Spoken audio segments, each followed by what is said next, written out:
የቤት ጣዕም ሚዲያ ተከታታዮች ሰላም አለይኩም ወራህመቱላሂ ወበረካቱ። ክርስቲያን ወገኖችም ሰላም እንዴት ናችሁ ብያለሁ። ዛሬ እስኪ ስለ ቻናሌ የቤት ጣዕም ያልኩበትን ምክንያት ልንገራችሁ ማለት ነው።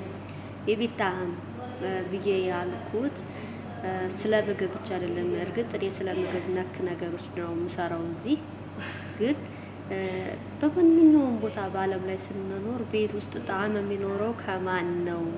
ከወንዶች ነው ከሴቶች ነው? እኔ አብዛኛው ቻናሌ ስለ ሴቶች ቢያወራ ደስ ይለኛል፣ ወደፊት አላህ ቢፈቅድ ማለት ነው። እና የቤት ጣዕም ያልኩበት ምክንያት ምንድን ነው መሰላችሁ? እኛ ሴቶች ቤትን የምናስውበው ቤት የምናስመስለው ከወንዶች ይልቅ ሴቶች ናቸው የሚል ተስፋ አለኝ። እንዲሁም በተፈጥሮ ራሱ ብናየው ማለት ነው ተፈጥሯዊ ስጦታችን ራሱ በጣም ደስ የሚል ነው።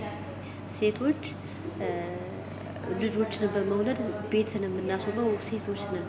እንዲሁም ደግሞ ቤትን በቃ የምናሳምረው በምግብ ብትሉ እንደገና ዲኮሬሽን ላይ ከወንዶች ቀልጠፍ ብለን ቤትን በማስዋብ በምን ነገር የሆነ ሴት አእምሮ ፈጠን ያለ እና ደግሞ ነገሮችን የማስዋብ ችሎታ አለን። መቼም እኔ ያው አገላለጽ ላይ ትንሽ ሊያጥረኝ ይችላል እንጂ አማርኛ ማለት ነው። እና ሴቶች ውብ የሆነ ተፈጥሮ ነው ያለን እንዲሁ በተፈጥሮ ራሱ ማለት ነው። እና የቤት ጣዕም በውስጡ ብዙ ነገሮችን የያዘ ነው እላችኋለሁኝ። እና ዛሬ ደግሞ ትንሽ እኛ ሴቶች በራሳችን የምንተማመን መሆን አለብን እና ስለ ኮንፊደንስ ትንሽ ባወራ ደስ ይለኛል። እንደምታዳምጡኝም ተስፋ አደርጋለሁ። ራሳችንን ኮንፊደንስ እንዴት እንደምናዳብር ከሰዎች አሉታዊ ነገር የሚናገሩንን ነገር ያ ነገር እኛን ሊጥለን እኛን ሊያደናቅፉበት የሚፈልጉት ነገር ሊሆን ስለሚችል አሉታዊ ነገሮች ሲነገሩን ስለኛ በጥሩ አንግል በጥሩ አመለካከት መቀበል መቻል አለብን ማለት ነው። አይ እንደዚህ ብሎኛል ካሌ ብለን ኩብሽሽ ብለን መቅረት የለብንም።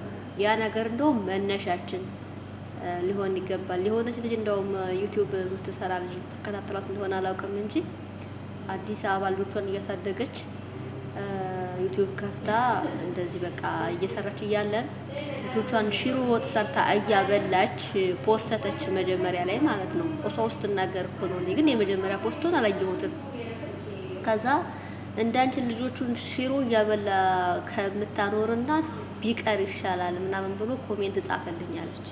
ያ ነገር እኔን ወደ ኋላ አልጎተተኝም፣ እንዲሁም አበረታኛለች። በቃ አበረታኝ። በዛ ነገር ተነስቼ ብዙ ነገር ሰራሁኝ። እንደውም ከልጆችማ አልፌ ህዝቡን ሽሮ እያበላሁኝ ነው።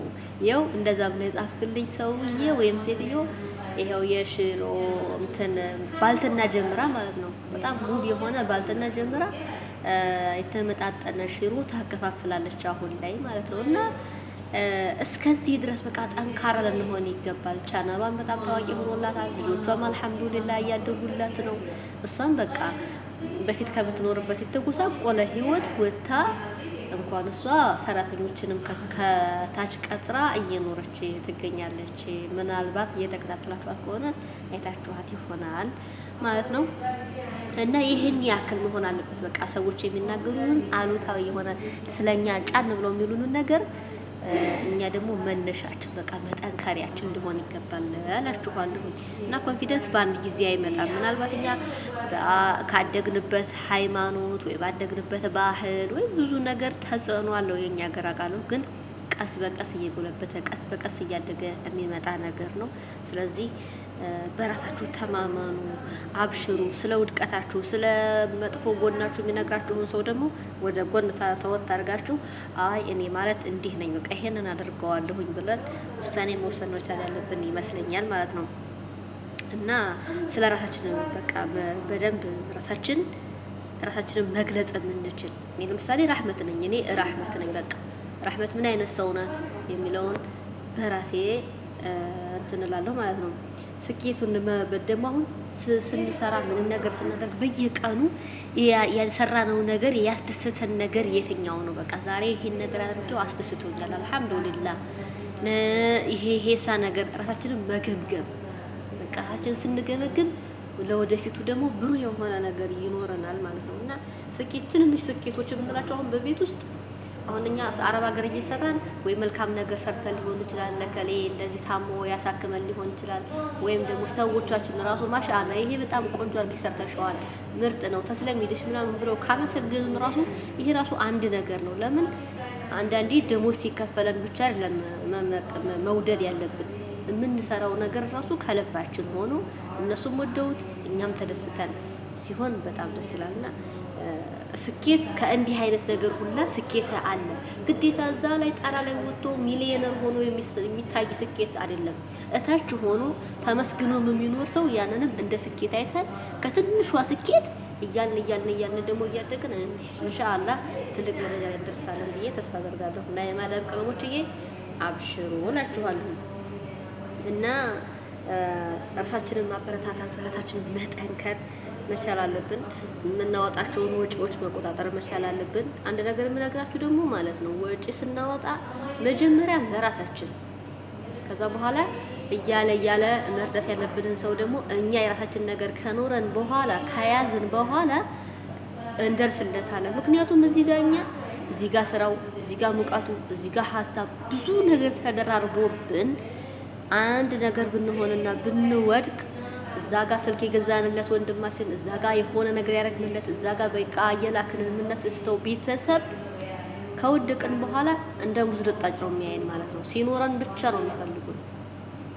ስለዚህ ለራሳችሁ ሴቭ ማድረግ ያገባችሁ ባለትዳሮች ጥሩ፣ ለልጆቻችሁ ለባላችሁ መልካም ነገሮችን ማድረግ ያለባችሁ ካደረጋችሁ በኋላ ሴቭ ማድረግ ልመዱ። ትዳር የሌላችሁ እህቶች ደግሞ ብራችሁን ወይም ገንዘባችሁን ለቤተሰብም ለምናምንም አታባክኑ። በቃ ሴቭ አድርጉ፣ ሙሉ በሙሉ አትላኩ። የራሳችሁ የሆነች ማስቀመጫ ነገር አዘጋጅታችሁ አስቀምጡ። ወረበል ከአባን እገጧት ብንታመም ያቺ አረብ ሀገር የነበረችው እህቴ ነቀለች ነው የምንባለው። በራሴም ስላየሁት ማለት ነው። ማንም ምንም ዞር ብሎ የሚያየን የለም። ብራችን ብቻ ነው የሚጠቅመን። ስለዚህ እህቶች ወጫችሁን ተቆጣጠሩ። ለወደፊቱ ህይወታችሁ፣ ለወደፊቱ ራዕያችሁ እንዳይበላሽባችሁ አሁን ላይ እየሰራን የምናገኛትን ነገር በአግባቡ መጠቀም መቻል አለብን። በቃ እንጂ ኢትዮጵያ ኑሮ ተወዷል፣ ኢትዮጵያ እንደዚህ ነው ስለተባለ ላክስቴ፣ ላጎቴ፣ ለእህቴ፣ ለወንድሜ 5-10 እያልን እኛ ዜሮ ላይ ነው የምንወድቀው። እንደዛ ያደረግንለት ሰው ደግሞ እኮ ስንሄድ እንደገና ደግሞ እኮ ይጠብቀናል፣ እንድናደርግለት እንድንሰጠው ይጠብቃል። ስለዚህ ስትሄዱ ትደርሱለታላችሁ ለዛ ለሰው ኢንሻአላህ። ሀገራችሁ ስትገቡ መያዝ ያለባችሁን ወይ መስጠት ያለባችሁን እዛው ትሰጣላችሁ እንጂ እዚህ ሆናችሁ ላጎቴ ላክስቴ እያላችሁ አትላኩ ባይነኝ እንደኔ ማለት ነው። ወጪን መቆጣጠር ግዴታ ነው እና ራሳችሁ ላይ ተበራቱ። በየቀኑ ራሳችሁን አበረታቱ። እችለዋለሁ፣ ይሄንን አድርጋለሁ፣ ይሄንን ማድረግ እችላለሁ፣ እኔ ነኝ በቃ ብለን መሞከር። ለምሳሌ አትሌቶቻችን ማለት ነው እኔ ስፖርት ተከታተላለሁኝ ማለት እወዳለሁ። ከስፖርቶች ሁላ ደግሞ ሩጫ በጣም ደስ ይለኛል ማለት ነው። እና ከበፊትም ጀምሮ እነ ጥሩነሽ ዲባባ ሲሮጡ ጥሩነሽ ዲባባ መጀመሪያ ያሸነፈችባት ሪከርድ ያሸነፈችባት ሁኔታ ከጭንቅላት አጽፋም ትንሽዬ ልጅ ናት። ጥሩነሽ ዲባባ በዛ ሰዓት ታሸንፋችሁ ላይ ታሰበችው ማናት? ብርሃኔ አደሬ የምትባለው አትሌት ነበረች። ግን ብርሃኔ ወደ ኋላ ስትቀር ጥሩነሽ ከኋላ መተና ያሸነፈችው። በቃ ያ ምንድነው ጥንካሬዋ ወኔዋ ማለት ነው። አታሸንፍም የተባለችው ትንሽዬ ልጅ እንደዛ ሆና ዓለምን አስደንቃለች። ቅርብ ጊዜ ደግሞ ኢብራሂም ጀላን ያሸነፈበትን ሩጫ መቼም ብዙዎቻችሁ ታውቁታላችሁ። ከኋላ መጥቶ ሞፋራ ሊያሸንፍ በቃ ልክ እርምጃ ሲቀረው ሞፋራ ከኋላ ተንደርድሮ መጥቶ ያሸነፈባት በቃ መበርታትን ሁሌም ማሸነፍ እንደምንችል ሁሌም ወደፊት ከገፋን ከበረታን ከጠነከርን ምንም ነገር የሚያግደን ነገር እንደሌለ ማሳያ ነው። እና በየህይወታችሁ ውስጥ ትናንሽ ስኬቶች ከምንላቸው ተነስታችሁ ዛሬ ይሄን አድርጌያለሁ አልሐምዱሊላህ አስደስቶኛል፣ አዎ ዛሬ ይሄን ያደረኩት ስህተት ነው፣ አዎ በቀጣይ ሳይስተካከላል ከቀን ኑሯችን ማለት ነው። ከዚሁ ከማዳም ኩሽና ሳንጀምር ራሳችንን መገምገም። ሀገራችን ከገባን በኋላ ደግሞ ማለት ነው አሁን ላይ የኢትዮጵያ ኑሮ ተወዷል፣ ሀገር ያልገባም ምናምን የሚባል ነገር የለም። ሳሙና እንዴት እንደሚሰራ ሻምፖ እንዴት እንደሚሰራ እያየን ነው። ልብ ይኑረን። ባለፈውም ቪዲዮ ስሰራ ልባም ሴት እንሆን አሁን ያልኩት ለዛ ነው። ልብ ይኑረን፣ ጊዜያችንን በአግባቡ እንጠቀም። እዚህ ስደት ላይ እያለን ብዙ ነገር የምንገበየው ነገር አለ። ያ ምንድነው? ለምሳሌ እኛ ሀገር ላይ ሳሙና 100 ብር ገብቶ ከሆነ 100 ብር አንድ ሳሙና ገዝተን 4 ሳሙና መስራት የምንችልበት አጋጣሚ ይሄው እያየን ነው። ከልባም ሴቶች ጋር አብረን ጓደኛ ከሆን ልባሞች እንሆናለን። ወላሂ ፊልም ላይ የሆነ ቃና ቲቪ ላይ ቃና ምድር ይሄ ሙሳንሳን የሚታይበት ላይ ምናምን ላይ ጊዜያችንን ከምናባክን፣ ቲክቶክ ላይ ጊዜያችንን ከምናባክን 10-15 ደቂቃ እነዚህን እህቶች እንደዚህ ሼር የሚያደርጉ እህቶችን ብንከታተል ወደፊት ኢትዮጵያ ውስጥ ገብተን በቀላሉ እንኖራለን። ኑሮን አሸንፈን መኖር እንችላለን። ሻምፖሽን እንዴት እንደምትሰሪ ካወቅሽ፣ ሳሙናሽን እንዴት እንደምትሰሪ ካወቅሽ፣ ኑሮሽን እንዴት ካልኩሌት አድርገሽ መኖር እንደምትችይ ካወቅሽ ሀገርሽ መግባት አያስፈራሽም። ስለዚህ ውሎሽን ገምግም የምለው ውሏችንን እንገምግም የምለው እዚሁ ካለንበት ከማዳም ኩሽና ተነስተን ነጋችንን እንገንባ። እኔ ይሄንን እምላችሁ በፊት እኔ ልጅ ሆኜ ብዙ ነገር አባክኛለሁ። በቃ ያ አለፈ። ወረበል ካዕባ እኔ ታምሜ ወድቄ ሁላ የተነሳው ሰው ነኝ። ስለኔ የሚያውቁ ያውቃሉ። ያደረኩለት ሰው ሁላ ገፍቶ ጥሎኝ ባዶዬን ተቀምጬ የነበርኩ ሰው ነኝ። ግን አልሐምዱሊላህ አሁን ደግሞ ተመልሼ ስደት መጥቼ ራሴን እየገመገምኩኝ ወደ ራሴ እየተመለስኩ ነው ያለሁት። አልሐምዱሊላህ። ስለዚህ ለራሳችን ቦታ ሰጥተን ለነጋችን ደግሞ ዛሬ ላይ ሆነን ዋጋ መክፈል አለብን። ዛሬ ላይ ዋጋ የምንከፍለው በማዳም ኩሽና በማዳም ዋይፋይ የምንሰራው ነገር የምናየው ነገር ለነጋችን እዛ ሄደን ብሩህ ነው የሚሆነን። ወረበል ካዕባ ነው የምላችሁ። ስለዚህ በርቱ፣ አይዟችሁ፣ በቃ አትሳነፉ። ማታ ማታ ባለቻችሁ ጊዜ ቀን ላይ በሆነች ሰዓት በምታገኙ ሰዓት በዛች በቃ ተጠቀሙ። ብዙ እህቶች አሉ ብዙ ነገር ኤክስፒሪየንስ ሼር የሚያደርጉ ኦንላይን የሚሰራ ነገር ከዚሁ ሄደው እዛ ሀገራቸው ገብተው የሚሰራ ነገር ይኸው እየነገሩን ነው። ተከታተሉ። ምንም የማይተክርልን ወይ ለአኼራችን እዛ ሄደን አይጠቅመን። ክርስቲያን ወገኖችን ወይ ሄዳችሁ እዛ ለመቃብር ቤት የሚጠቅም ነገር አይደለ ድራማ ብናየው ወይ በመድንለው ወይ መድንለው የሚጠቅመንን ነገር ለዱንያችንም ለአኼራችንም የሚጠቅመንን ነገር ከዚህ ይዘን መሄድ እንችላለን። ደህና ላይ ያድርገን ብቻ ማለት ነው። እና ተስፋ አትቁረጡ። ሁሌም በቃ ደስተኛ ለመሆን ሞክሩ። በየቀኑ ታረጉት ደግሞ ደስተኛ ለመሆን ማለት ነው። ሁላችንም ደስተኛ ለመሆን ምን ማድረግ ያስፈልገናል? መጀመሪያ ደረጃ በየእምነታችን መክፈል ያለብንን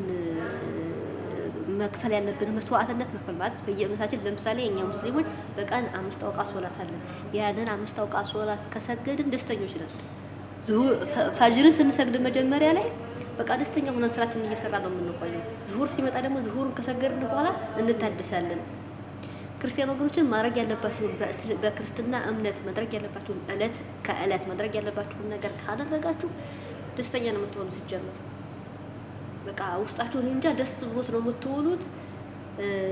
ከዚህ ይጀምራል። በቃ ለእናንተ መስዋዕት የምትከፍሉት ለነገ ለአኼራ ቤታችሁም ለነገ ደግሞ ኢትዮጵያ ሄደን ለምንኖረውም ተስፋችን አሁን ላይ የምንዘራው ነገር አሁን ላይ ነው እየዘራን ያለ ነው።